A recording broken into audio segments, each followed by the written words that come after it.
Hey, Section 12, welcome back to the kitchen. It is Elizabeth Dow, and I am presenting our final video that we're going to have together. It's actually it's a little bit sad.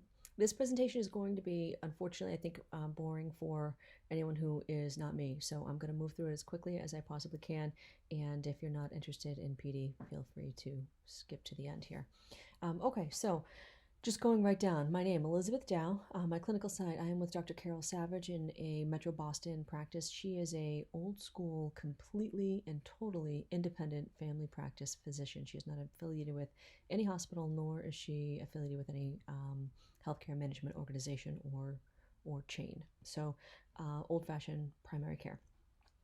Brief description of this case. We're going to call this child Billy. This is a 4-day-old child, Mr. Billy, who presents for a post-birth well child appointment.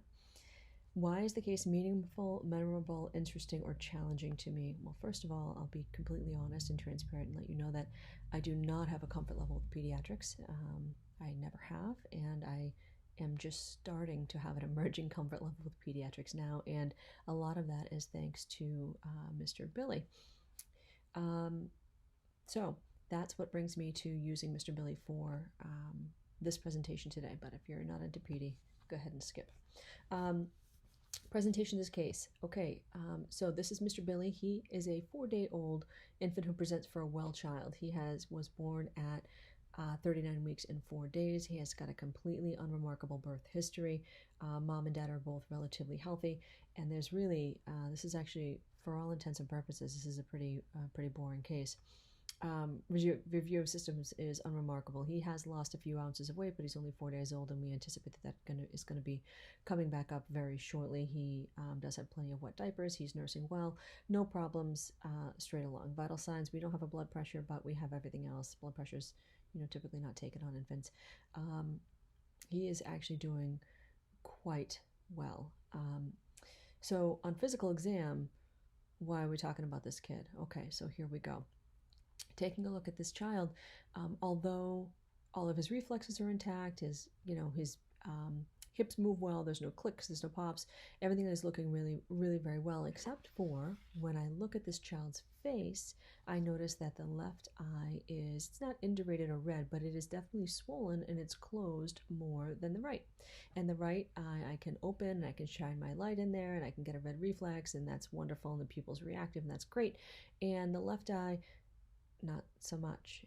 It's kind of hard to retract those lids a little bit, and I shine my light in kind of, and I can't get a red reflex. Now the pupil is not milky or white, the iris is bright and clear, but I can't get a red reflex. And I noticed as I'm palpating here, trying to pull down on that eyelid a little bit for Mr. Billy, that it's kind of chunky in there, for lack of a better word. There's like some what feels like nodules there. So I go running in a panic to our 3 best friends, Cash, Glass, and Dunphy, and say, what's going on? And so immediately I'm thinking retinoblastoma or something worse, right? Because I don't have a red reflex, but or cataract, but there's no milky white appearance. So it's definitely not a cataract because the iris is bright and reflective. I just don't have a red reflex. So, okay, so what do? So I start palpating a little bit because Miss Dunphy tells me that that's a good idea to do. And after about a minute, we got this, thick yellow-white discharge that came right out of the tear duct. And I said, oh, great. And almost immediately, the swelling around that eye came down, which was fantastic. And once I could open that eyelid a little bit more, I could get a good red reflex, which is great and wonderful and fantastic. We still did move forward with an ophthalmology referral because what if, right? I think that's merited because we do have a 4-day-old infant, and I think better safe than sorry. Is it absolutely necessary? Probably not, but if that was my child, I would want to be thorough and follow up with it. So ophthalmology consult, we did give saline drops in case that, there's any other discharge that needs to be removed, although I don't anticipate it. No antibiotics are required. And why was this? Other differentials I considered. Okay, cataract I considered, retinoblastoma I considered, thankfully, I don't think either of those are actually the case, although until we hear back from ophthalmology, I'm not qualified to rule them out myself.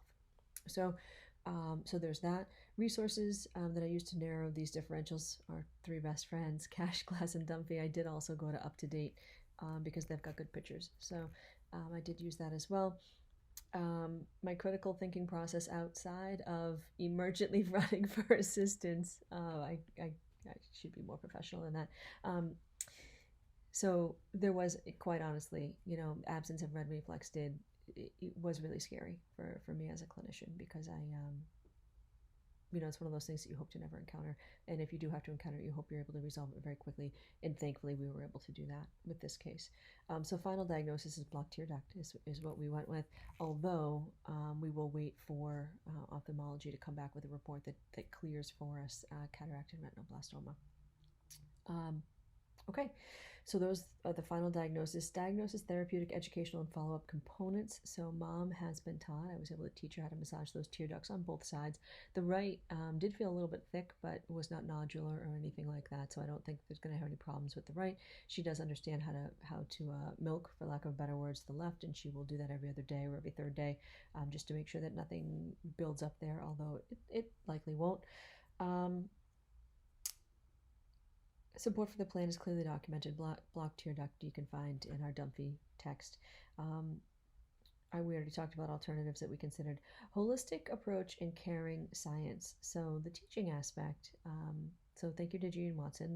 The ability to connect with this newborn's mom and the teaching aspect there actually kind of pulled everything together for me. And now I kind of get it. I've sort of, because of my knowledge deficit and lack of experience with PD, I kind of always shied away from PD and just kind of wanted to look at growth charts and give shots. But now I'm understanding that, being able to capture these patients when they're young allows you as a family practice clinician to have lifelong patients and follow them through. And now I'm starting to put those pieces together, and there's a whole lot of gravity there. No pun intended. But there's a lot there, and being able to follow our patients full spectrum from the beginning to the end, really, what a gift that is. And I was able to help a mom settle into her role as a new mom and empower her to be able to do what she needs to do for her child and feel comfortable and confident in that. And also at the same time gain some confidence myself with a skill set that I'm emerging with. So that was a really great case. And although I know it's not, blocked tear duct in an infant's not very interesting for most people, it really it was a good one for me this round. So thank you so very much for listening. I appreciate your time and attention. It has been a wild 18 months with you guys. And Section 12, thank you. Keep in touch.